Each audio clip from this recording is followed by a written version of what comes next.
Good afternoon, everyone. I'm George Vogel, along with Dave Newrath and Jennifer Klekamp.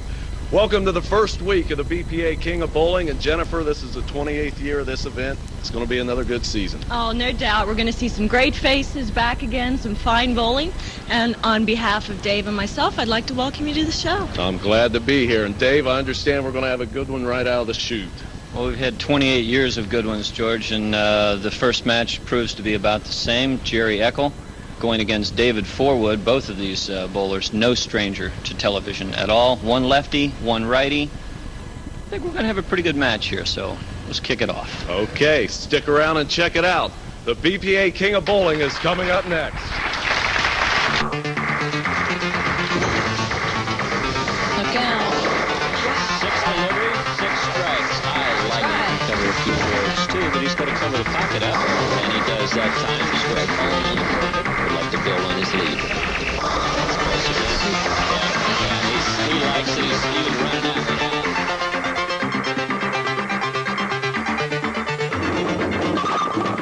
now. BPA King of Bowling. Brought to you by the Beautiful Brewing Company, America's great small brewery.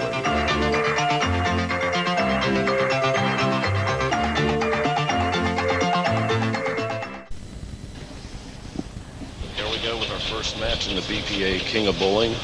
Jerry Eckel up first. Ah, indeed, our 28th year. We have back-to-back champions each of the last 2 years, Alan Runkle and Jan Hill. First throw of 1990 is a 9 count. Leaving the 6-pin, George, that's the right-hander's 4-pin, and that's caused by going just a little bit snug on the first ball, and typically for the first ball of the match, that's a good shot. Yeah, you can certainly excuse that on the first shot of the televised match here.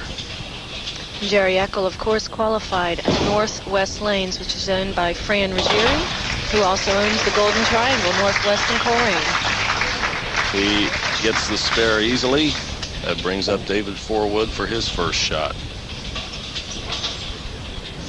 David Forwood's been around for a long, long time, and he's a veteran of many, many tournaments, and has been on TV several occasions. And starts the match off with, again, a pocket shot, but a tentative pocket shot. And it's a replay of a lot of shots that he's going to watch. Let's take a look at it.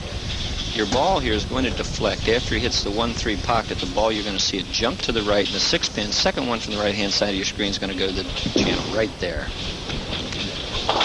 Picks up the spare easily, George, and both players open the match with a tentative but yet adequate shot. And both players with the 9 spare. They're tied at this point, heading into frame number 2. And being the veterans they are, they look relatively relaxed, I must say.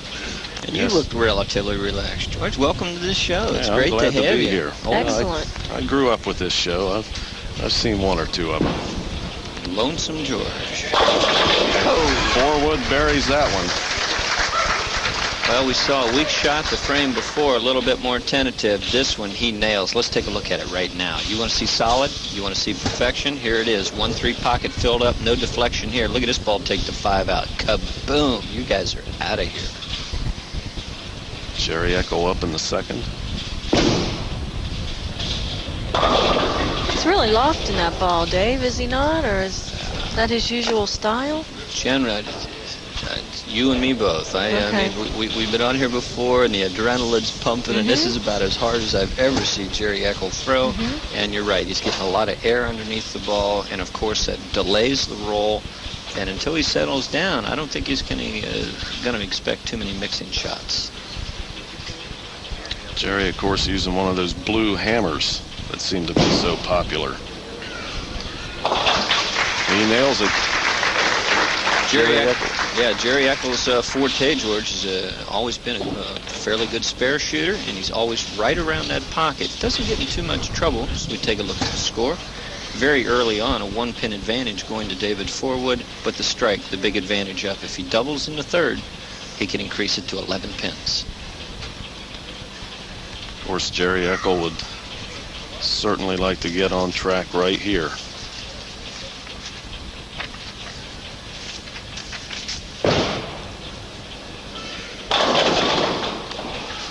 again, throwing the ball exceptionally hard. Jennifer, you and I both watched Jerry bowl for years and years, and watch this on the replay.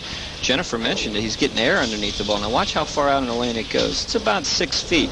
Now it goes in. Now it's going to deflect a little bit to the left, as you see it there. That pushes the 2 pin straight back, and 4 goes into the channel rather than taking out the 7. If he'd cut down on his speed, he'd get a little better roll, no deflection, and he'd be carrying a few of these shots, George.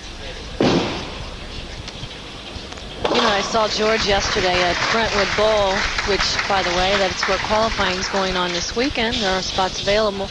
I was amazed to see that he only had 1 ball with him. I said, Jerry, rather, you know, do you have a backup? He says, I've got 1 just in case the thumb hole falls out or something goes wrong with my equipment. But other than that, he has so much confidence in the ball he's throwing. This is Dave Forwood working on a strike. Hangs it out wide. Turn on the side and underneath. You want it on top or moving over to the left. There he goes after the 210. Takes the 2. While the qualifier is going on this weekend at Brentwood Bowl, next weekend it will be at Fairfield Lanes in the heart of Delhi. George, you know where that's at, don't Absolutely. you? That's about a mile from home, I think, right? Very nice. That's just where we are, but just about a mile. Dave Forwood up in the 4th frame, working on that open frame. The sign of a true veteran after an open frame is to do that. Stuffs it in the hole, an absolutely perfect shot. Not a lot to watch there, only that 10 pins. Made a quick exit to the back of the lane. Now, George, Dave was fairly confident, or rather... How about Dave?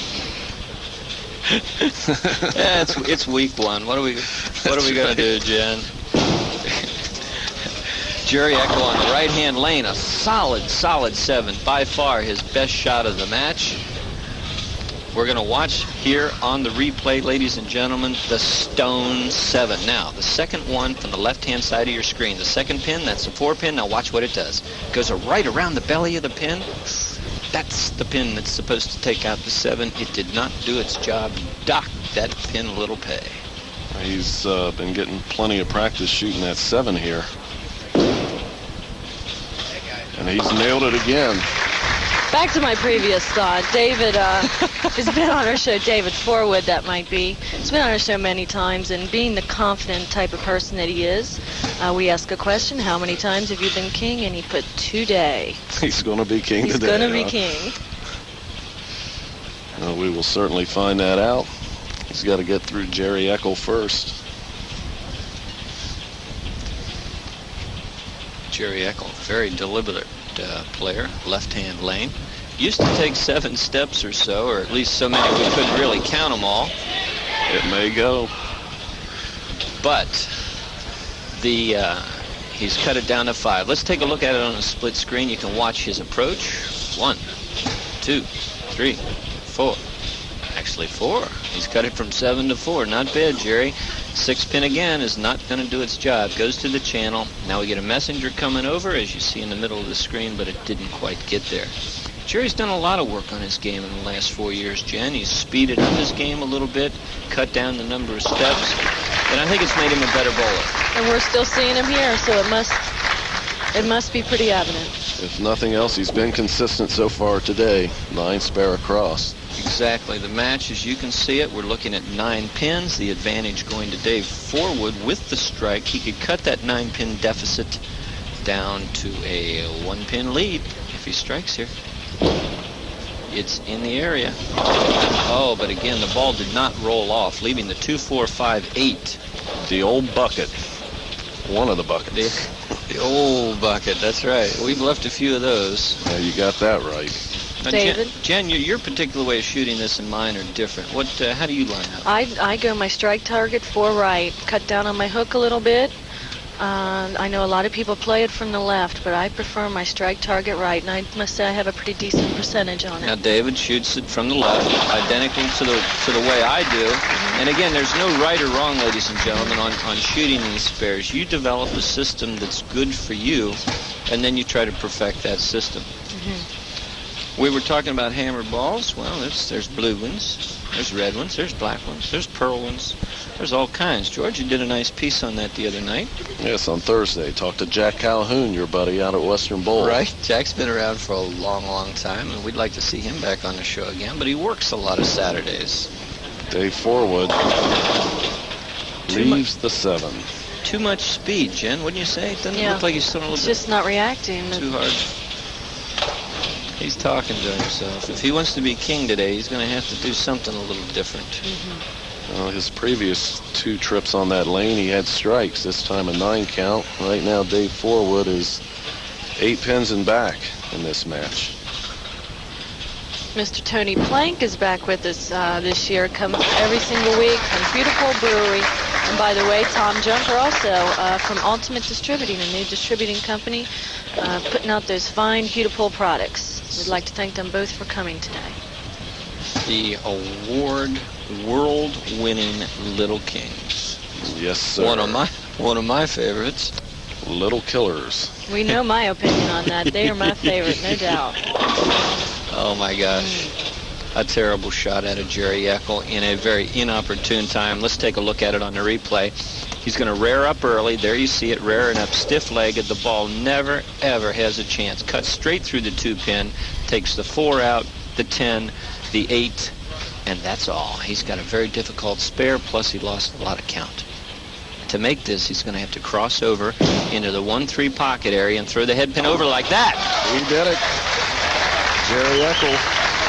You want to see how to make it? This is textbook. Takes an excellent angle at it, going right about the 7th board, letting the lane take the ball over. Head pin, center your screen. Boom, cross body block via Munoz into the 7th pin, and he is out of there.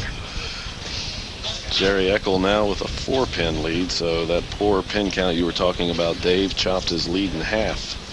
He's up in the 7th frame, working on the spare. It's a tight match we've got here. Well, that's what it's all about here on BPA King of Bowling. We've been nurturing this city with good bowling for a lot of years. Oh, catastrophe on this one now. As well as he picked up the last spare, this one's going to be tough. The 4-6. You're talking next to impossible. Maximum penalty. Maximum penalty is right. I've been bowling for, let's see now, without giving away my age, let's just say 25 plus years, and I've only made this once. Very, very difficult. He's giving it a ride. No. No dice. Jerry doesn't look, real confident. Looks like he's rearing up a little bit at the line. He might be fighting that step conversion. Exactly, and we'll talk to him after the match and see if maybe that's part of it. Obviously bowled very well to make it to our telecast. Well, the door is wide open now for Dave Forwood to take control of this match. Dave Forwood up in the 7th frame. Look out, it is there. Oh, too much deflection. The ultimate bad break there. The 8-10. It looks like a great shot halfway down the lane, but then the ball never goes into a roll. Watch it right there over the 10th board. Now look, no roll. It starts backing off the pocket. The 5-pin goes in front of the 8, which is what it's supposed to take out. Barely gets it out, leaves a relatively easy spare. We'll be seeing our Golden Ball contest later on in the program today, and we'd like to invite you all to come out and see that. We do tape early in the morning, 8 a.m. Sunday morning. We do it. And it's a good opportunity to win a little bit of money and come out and have some fun. Well, there you see it. 3 pins separating the 2 players, but that devastating open in the 7th frame for Jerry Eckel gives Dave Forwood approximately a 9-pin lead. Last week, Jen. I absolutely agree. I just wonder if it's still the adrenaline or possibly they feel they want to hold a tighter line, but we'll talk to them after game 1. I think, when you're on a telecast, bowling under the lights and there's pressure on you, I think just sometimes getting to the pocket's enough. Eckel had to have that strike. That's right. And he buried it. And that strike we're going to look at right here. He throws a great shot. He'll stay down a little longer. There you go. He comes up after the shot now. Now we get the good clean roll. 1-2 pocket filled up. 10 in the pit. And I've got to say it, every pin doing its job. And he could sure use it again right here. See if he stays down on this one. And if he does, he could put the pressure right back. Yeah, it's kind of halfway stayed down, Jen. Solid 7-pin. We could explain it to viewers at home at this point that the optimum position to get the most out of your ball, George, is to stay low at the line. You get that good leverage and the good fulcrum to come through and create the power. If you're coming up as the ball's coming off your hand, you're going to lose a little bit of that. And that's a little bit of what we saw in that shot out of Jerry, I think. Also makes it a lot harder to hit the mark you're aiming for.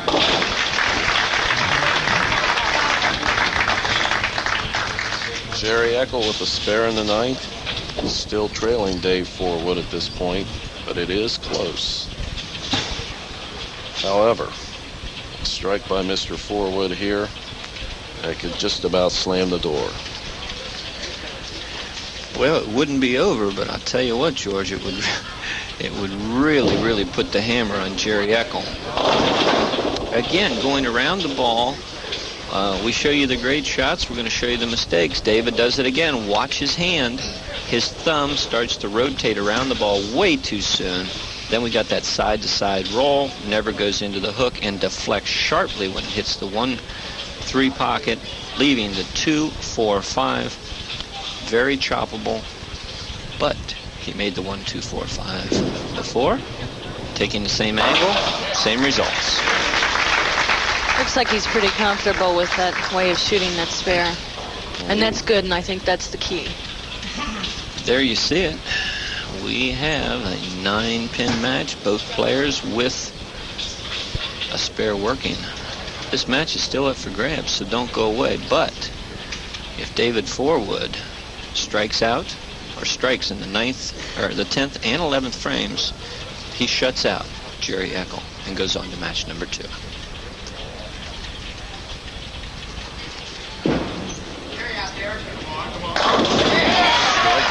There is one of them. Kind of an interesting strike, too, by the way.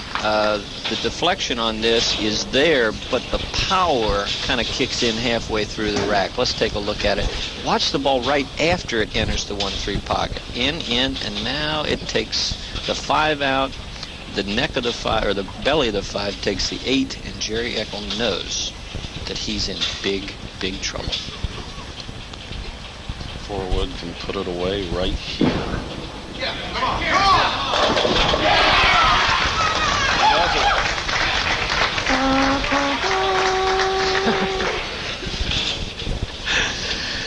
Well, that's saying, it. oh, if I could Jerry. just have that 1 frame back. That open frame on the split, the 4-6 split. All Dave Forwood has to do is keep this ball on the lane, and he goes on to match number 2. Well, he only needed 2 and he gets 9.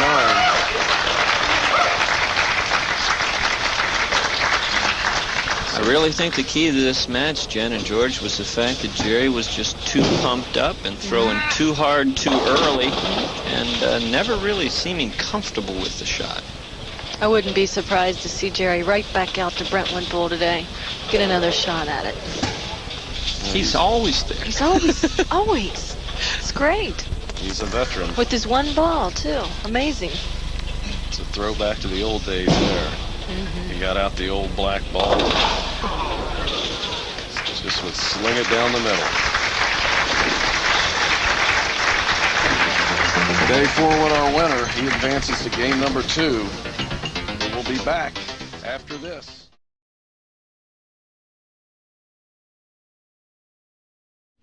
Hello, ladies and gentlemen. As you can recall, this portion of our show is the BPA Golden Ball Contest, and this week's contest is sponsored by Carl's Bowlers Paddock. And as you can recall, it's a progressive jackpot. Week after week, the pot builds and builds. This being our first week, it's worth $100.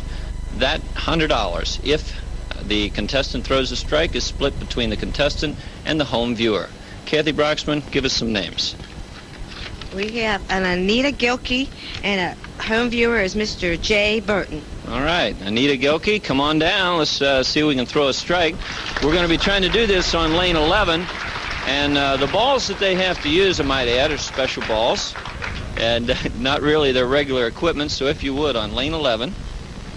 See if you can knock him down. Remember, if she does, she wins the jackpot. If she does not, she gets one free game for every pin she knocks down. And I think we'll throw in a T-shirt, too, along the way, Cathy. It's in the area. It's in the... Oh, great shot. Congratulations, everybody. Saw a great shot out of her. Now, remember, if you want to participate in the contest, you got to mail your cards in to BPA Golden Ball Contest, 1821 Summit Road, Cincinnati, Ohio, 45237. We're back with our... Bellevue, Kentucky, and Dave from Erlanger, Kentucky. And Dave gets an 8 count on his first ball. Still trying to find the groove.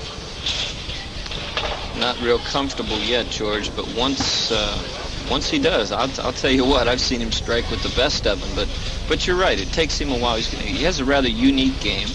Doesn't really throw the big hook, doesn't throw it super straight, but once he gets lined up, he's okay. He covers the spare. That brings us to Steve Guilkey in his first ball of the match. We have quite a few BPA members with us today, and we'd like to thank them for coming out. Fran Ruggieri, Mike McDonald, Jerry Bedinghaus, Bert White, who's the president of the Greater Cincinnati Bowling Proprietors, and Gary Rolfus from Durban Bowl. And without them, there wouldn't be a show. We need the bowling proprietors of doing such a fine job keeping up the game of bowling. The lefty buries his first one. That was a nice shot. Steve Guilkey's setup, we'll take a look at it here after this next shot. His setup will resemble that of Mike Albee, one of national fame. We can maybe take a look at it. He sets the ball up a little higher than most players would. Most of them are down around the waist, some of them even lower than that, but as you can see, Steve sets the ball up high. Gets a good line on his target, looks right over the top of the ball. Good extension, great follow through, and what a roll he's got. Double to start this match. His release is as strong as it comes. Let's take a look at it here on the replay. He tucks that baby finger in there. He's got the index finger extended, and he really gets through the ball, directing the index finger right at his target. Strong roll. Mixing pin action, and you want to keep those pins on the deck rolling around if you can to knock anything else down. And Dave Forwood answers the double with a strike of his own in the second frame. I think we're on our way to a great match here. It looks like they're finding the groove early in this one. Dave Forwood, of course, advanced in the first match over Jerry Eckel, 195 to 163. Now Dave up in the third with the strike working. The intensity in the eyes. If that's any indication, this should be a good shot. A little bit high, leaving the 4-7. Cross lane spare. And again, Jen, how do you set up to use this one or make this spare? This would be, for me, typically, I'll take my strike target, move my feet 8 boards to the right, and try to throw over that same strike target to make the 4-7. I'd say that's very close to what I do. Maybe not quite as much. Depending upon the amount of hook you throw later. Exactly. Oh, he just got away with it. Not the way he wanted to do it, but it worked. Want to take a little bit better angle on that now. Steve's impressive here. I haven't had an opportunity to really analyze Steve's game a lot, but I like the way he sets up. I like his deliberate nature. He's got a double working here in the third. Notice the little pinky finger there tucked, and a little slower that time. A little slower, and when you throw the ball slower, it's going to hook more, and when it does, it goes to the nose. Watch it. We can't see the speed on the slow-mo, but we can watch the ball. It's going to roll earlier in the lane. Now, right there, it starts to roll, and on his strikes, it was about a foot further down the lane before it goes into the roll. Leaving the 6-pin should be a relatively easy spare for Steve. Hey, we had a couple of 300s this week from Northwest Bowl, Ron Bonnert and George Hensley. We'd like to congratulate them. 300 games. always a great feat to throw 12 strikes in a row. 9 pins the deficit. Dave Forwood has to make up a little ground. Both players spares in the third frame. This is game number 2 of week number 1. And once again, Lonesome George with us here, and it's a pleasure. My pleasure. Jennifer, once again, we're 7th year on WLW. Really, really enjoying it, and I'm glad that you folks at home keep tuning us in week after week. Guilkey in the 4th frame. Buries him again. Oh, my. Boy, he's really smooth. Oh, my. It was only perfect. And yes, indeed, we will have to have another year of Dave's many, many accents. Well, you don't have to. I mean, I could cut it out if you wanted me to. And I do understand George is storing a couple for later use. No, I'm not much with accents. Look out. Dave Forwood lets it hang out wide. Look out. For the folks at home, you don't want to do this. He stands straight up on the release. Watch it here. Little quick on the feet. Now watch him standing straight up as he's trying to release it. The arm, the elbow flies out. The thumb goes down. This ball had no chance at all. Not indicative of the way that Dave Forwood would throw a good shot at all. Look out. Oh. He covers the old picket fence there. Ball actually backed off at the end there, Jen. Yeah, I think he needs to get a little bit further to the right, out into the dry, get the ball to get into an earlier roll, start hooking up into the pocket. As we head into the 5th frame, Dave Forwood finds himself down 13 plus pins here. So he's going to have to get a move on. From this weekend, Saturday at Brentwood Bowl, we had some great scores. 759 from Danny Moses and a 729 from Mike Whalen. We also had a load of cash, 626, and Linda Ashley's high on top for the women, 692. 692? She was close to the men. I'd put a skirt on, but I still couldn't beat that. She bowled excellent. I don't want to see that sight. And of course, speaking of the women, Regina Snodgrass this week at a 658 to win our women's top prize of $200, and she will be seeded into the finals. Dave Forwood covers the 7 pin here in the 5th. We'll be back with the rest of our match right after this.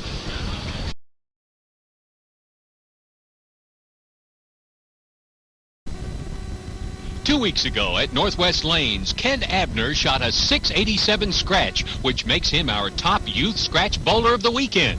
Pepsi salutes Ken Abner on becoming this week's top youth scratch bowler.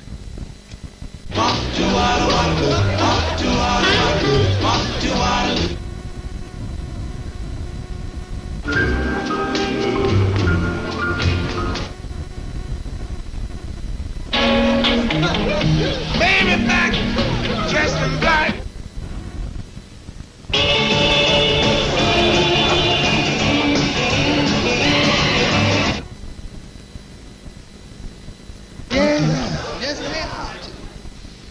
Where do you go for your bowling equipment?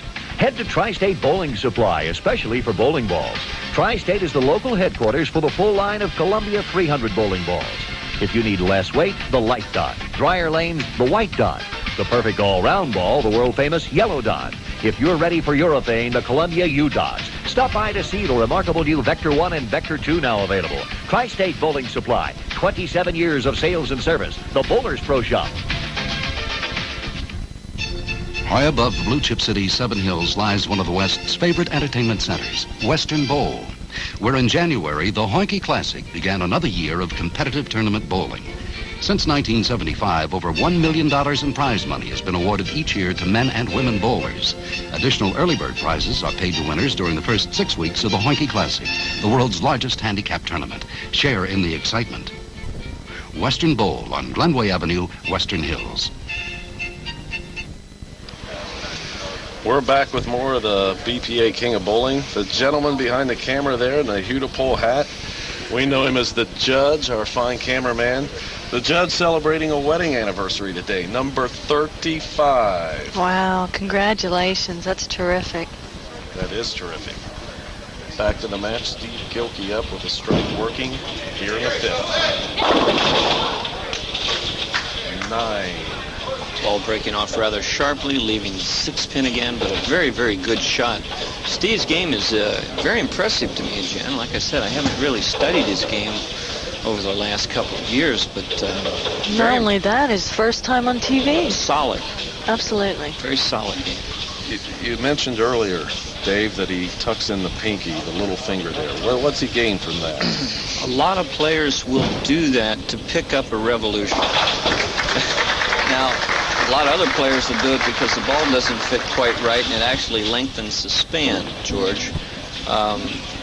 It really makes the ball feel like it's tighter on your hand, and that you can rotate around the ball with a little bit more authority. To me, now it hurts. I've tried it. To a lot of people, it hurts. It's extremely painful. Well, it works for Steve Guilkey. He's carrying a 227 average over Glenn Schmidt, so that's not too shabby. Not at all. Guilkey with a 14-pin lead. The spare working here in the 6th frame. There you go. There you go. Very sharp. Absolutely perfect. We went out on a limb and called it halfway down the lane, which I'll do from time to time, George. You're not really used to working with me, but you don't miss. From when I watch a guy go to the line and he gets through the ball that crisply and he hits his target, 99.9% chance of them flushing the pocket. Dave Forwood, right-hand lane, has to get back in this match, and he's got to do it right now. Nice little mixer ball there. Mixer ball, not what you want to see, but we can take a look at it on the replay. The mixing pin here, the overtime pin, will be the head pin, center of your screen. Now watch it. It's going to make a trip to the left. That's right. Dave Forwood finds himself still down by 14 here in the 7th frame. There we go. That's a double. That might be the best ball he's thrown today. With that strike, he cuts the lead to 4 pins. Watch it on the split screen. Let's watch his reaction. The strike is perfect. We can watch that one too, but let's see how he thinks. Does he like it? Does he like it? Does he like it? Just a routine perfect strike. He's thinking about the next one. That's like hitting one over the wall and you know it's going to be in the upper deck rather than just clear the fence, George. That one would have brought me to my knees. There's Steve Guilkey working. And he gets a little bit of a break. Steve Guilkey coming up a little high. This guy is cool. He really is. No emotion, no real excitement. Wait a minute. He patted that bag with a little bit of enthusiasm. I guess that's as much as we're going to see. That's what we'll call it. Greatest bowling towns that I've ever been in, and I've been to every major metropolis. And we've got the best viewing audience, we've got the best bowlers, and this is it. Steve Guilkey is really putting on a show for us right now, coming up with a 3-bagger as we take a look at the score.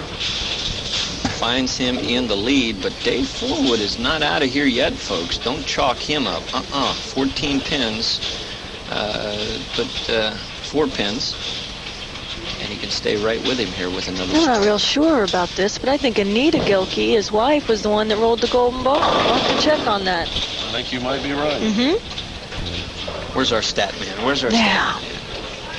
David did not throw a good shot, did not answer the call that time, going light, leaving the 2-8. I'm still very surprised that he hasn't made a ball change or a drastic line change to get a better reaction on the back end, Jim. Because I really don't think he's nervous as many times as he's been here. And he is a player. He makes appropriate moves on a normal day. Maybe he just feels like he's close. And disaster. That's how you miss it. The 2-8, a seemingly innocent spare, but you have to be dead perfect.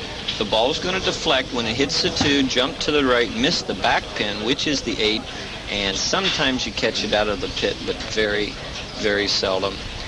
Dave Forwood needs to strike in the 9th, 10th, 11th frames to have any prayer of winning this. And even at that, he needs a lot of help. He's not going to get it this time. No, not going to get it this time is right. Hey, Northwest Lanes has a tournament going on. It's an in-house doubles tournament. It's a $30 entry fee. That'll be starting on February the 11th, and the first prize is $800. So head on over there. It's in Fairfield, I believe. It is in Fairfield. Now, if Steve strikes out, he's got a possibility of 259, and that would be all she wrote for David Forwood. For all intents and purposes, this match is over. Steve Guilkey working on a 259 clip here. Dave Forwood, he knows it's over. We also had some other good scores out of our ladies this week. Nancy Fair with a 628. That earned her $80. And Regina Snodgrass, who also won it, also came in third with 628 also. Steve Guilkey in the 9th frame picks up 8. So often, George, you're going to see it in the next over the next 16 weeks that when a player feels that he has the match well in hand, he's going to let up a little bit. And you saw it right there. A little less speed, a little less authority, the ball goes high. In his mind, he's won this game. He's looking towards that championship match.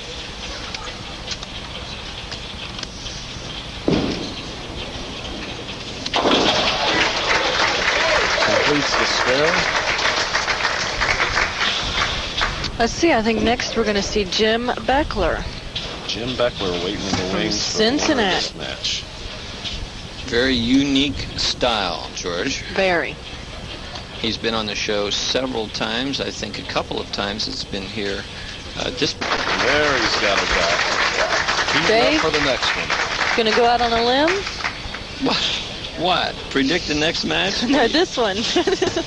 Oh, this is no limb. This tree's already fallen. Broken down. You can stand on the trunk of this one. It's history. So the answer is no. So the answer is no. That's correct. Guilkey's still with a possible 237 here.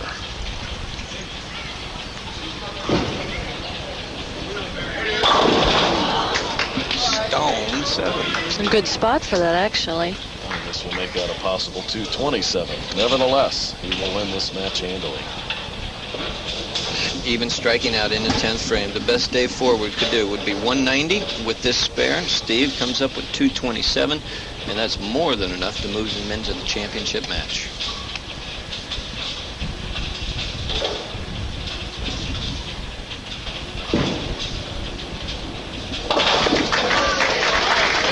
it will be Steve Guilkey and Jim Beckler going for the first king of 1990.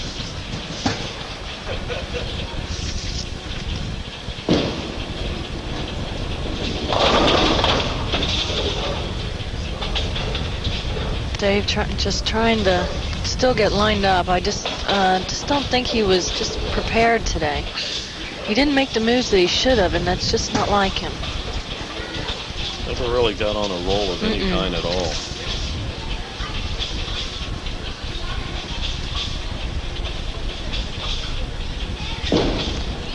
Forwood playing out the string, picks up the spare here in the 10th. And I'm sure that Dave will be over to join Jerry Eckel over at Brentwood Bowl. Dave, I know how he waits for this King of TV every year. He's so disappointed when it ends and just can't wait for it to start back up again. So he'll be out this afternoon giving it another shot. No question about it.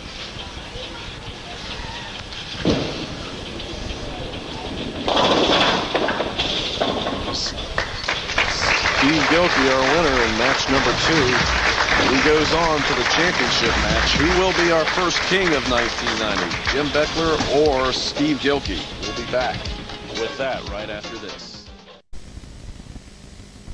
2 weeks ago, during our untelevised Youth King of Bowling, David Abner shot a 719 with handicap at Northwest Lanes to become our Youth Bowler of the Week. Pepsi, the choice of a new generation, salutes David Abner. 14 years in the award business makes Carl's Bowlers Paddock the award professionals, providing engraved plaques and trophies for any purpose in any size. And of course, Carl's carries a complete line of bowling supplies and accessories. Carl's Bowlers Paddock, 829-2250. Come see our new location on Dixie Highway in Fairfield.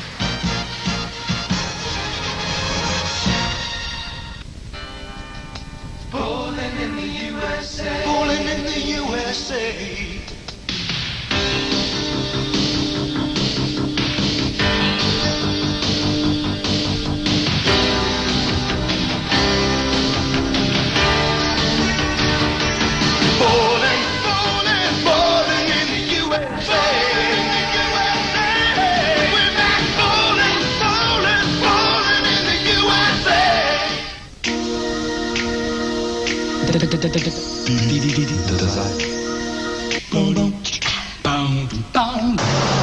Demand. I can get comfortable with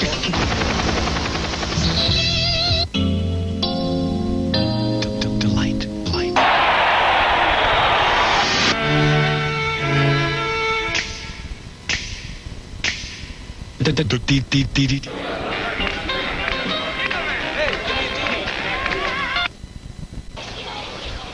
We're back with our third and deciding match here on the King of Bowling. Jim Beckler against Steve Guilkey, a pair of lefties. Guilkey up first. He'll do it on lane number 11.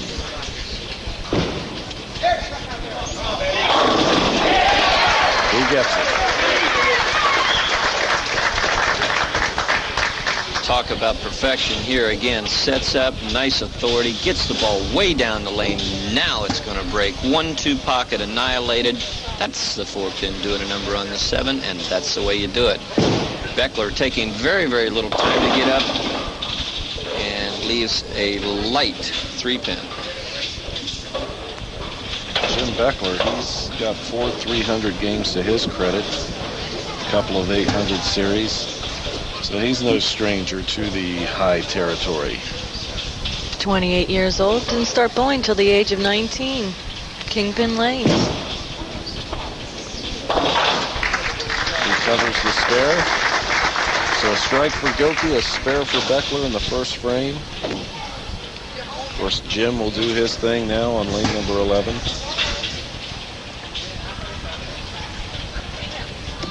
He's averaging 218 presently.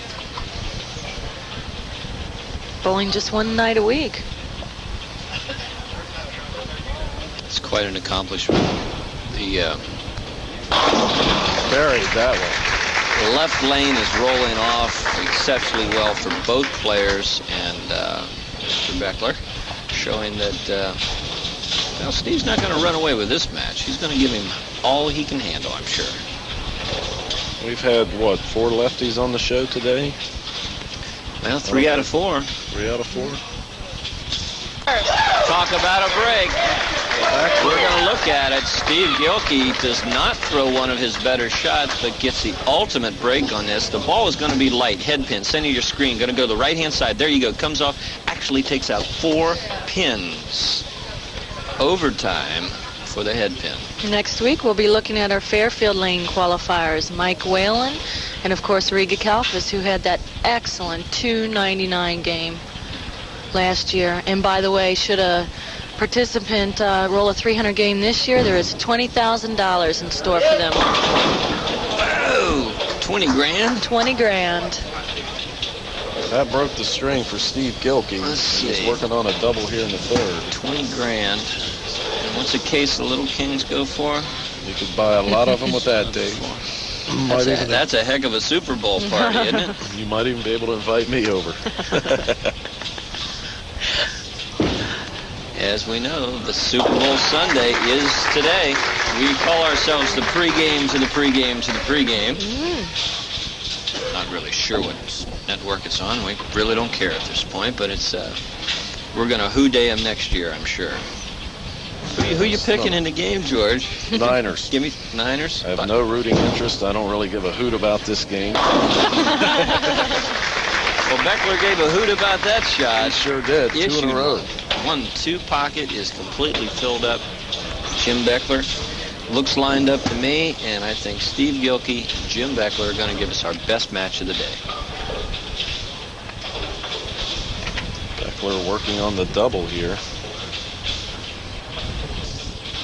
We had some other high qualifiers this week. Robin Burris, Alan Runkle, the king from last year. Big Brothers and Big Sisters of Cincinnati are going to be doing their annual bowl-a-thon, and the week of January 15th through the 21st, they're going to be coming around to the local houses, a lot of BPA centers participating, and asking you if you can participate in that event. And I'll be alluding a little bit more to that and issuing you, the viewers, a challenge in just a moment.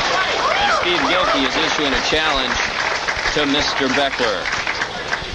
This is a tight match through 4 frames. 1 pin separating the 2. Jim Beckler with the slight edge.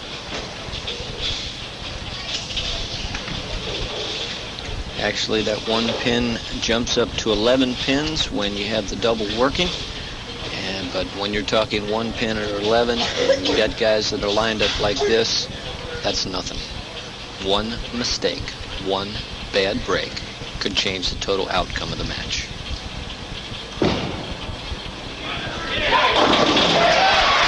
Guilkey is finding the groove.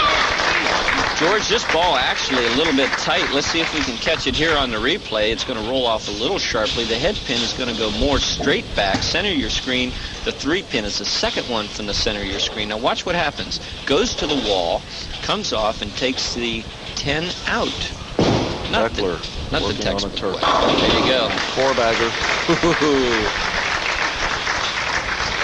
Jim Beckler buries a 4-bagger here in the 5th frame. Take a look at the scorecard. You can see we do have an 11-pin match. Both players working solidly on a double in the 4th and 5th frames. Both players completely comfortable with the shot and lined up. And Jen, that goes back to what you suggested with our first match.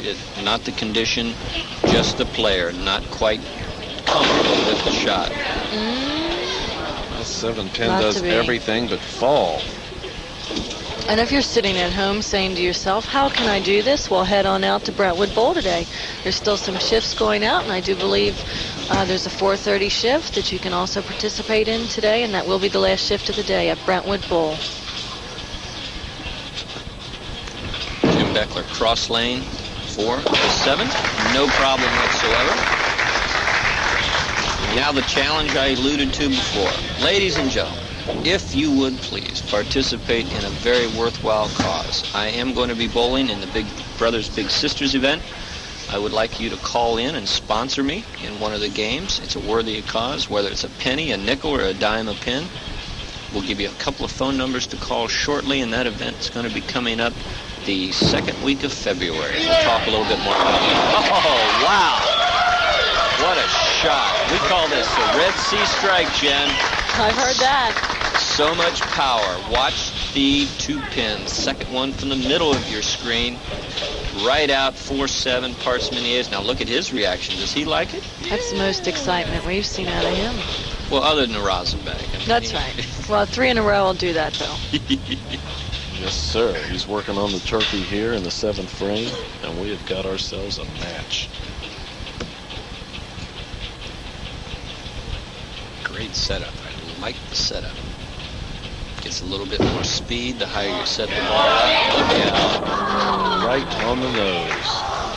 Complete breakdown on his concentration. He pulls the ball instead of truss it. Critical point of the match.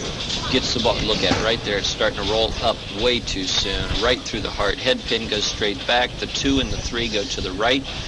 You got the big 4, and you got trouble. Jim Beckler now finds himself in the driver's seat if Steve Guilkey fails to convert.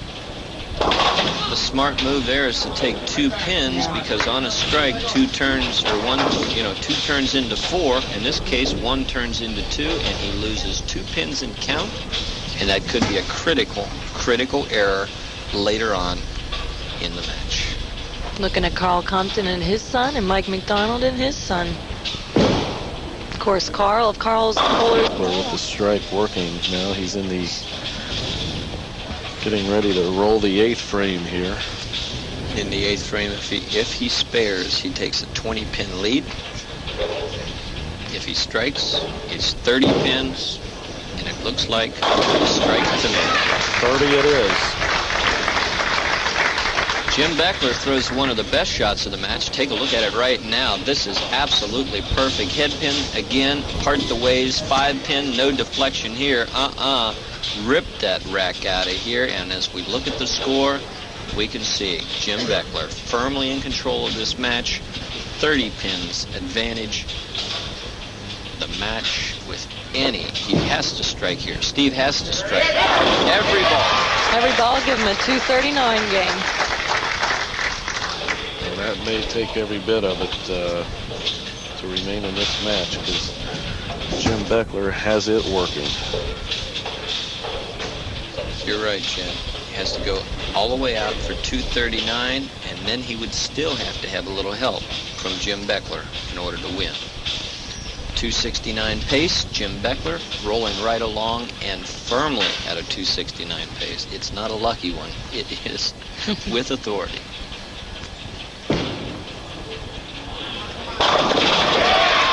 He's doing what he's got to do, George. Certainly is. He's getting it done when he has to. That big 4 costing him back in the 7th. Other than that, he's rolled a fine game here in our championship match. He certainly has. Jim Beckler, right-hand lane. This one would all to put it away. A strike here in this match is, for intended purposes, over. Just about does it. Steve Guilkey's open in the 7th frame proved to be his undoing. 239 was not good enough to beat Jim Beckler. 248 will be back right now. Hot dog, partridge, everything great hot dog should be. People are switching to the great taste of Partridge hot dogs. They're making the switch to Partridge's delicious hometown recipe. The recipe that puts more fun in the bun. They're switching to Partridge because they can't resist that great fresh meat taste. Make the switch. I did. Hot dog, it's Partridge, fresh meat, great taste, that's quality.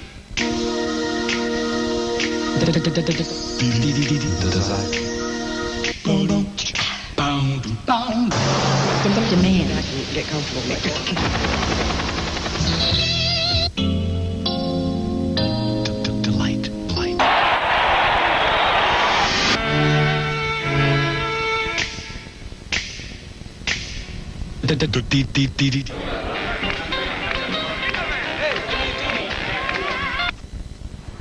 We're back with our new king, Jim Beckler. And Jim, you get a little hardware, a little bit of cash.